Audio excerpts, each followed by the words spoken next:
Welcome to the Tech Egg. Don't get scrambled. Enjoy the video. In this video, I will show how to make burgers stick together, only way. Keep meat cold and handle it gently, then add a minimal binder such as 1 beaten egg or a tablespoon of breadcrumbs, shape patties with a chilled palm, and press a shallow dimple in the center.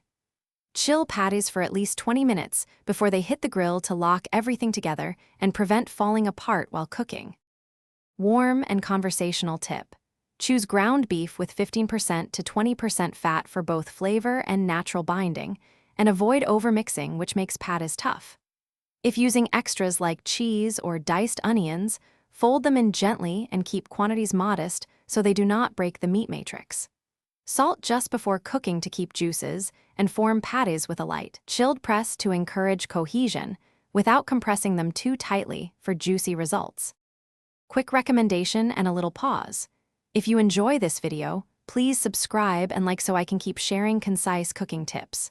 On another note, bring your space to life with the Echo Dot smart speaker for great grilling playlists and hands-free timers. It pairs perfectly with burger night and keeps you focused on the grill. Check the video description for the link and other deals. Now let's get back to the video. When shaping, make patties slightly larger than your bun and avoid compacting them too much, as gentle handling helps binding without toughness. Press a shallow dimple in the center to prevent doming and enable even cooking across the patty. Sear on a hot surface to form a quick crust which helps hold the patty together, flip only once or twice, and rest briefly so juices redistribute, and the burger stays intact when you bite into it. Thanks for watching. Consider subscribing if I helped unscramble your problems.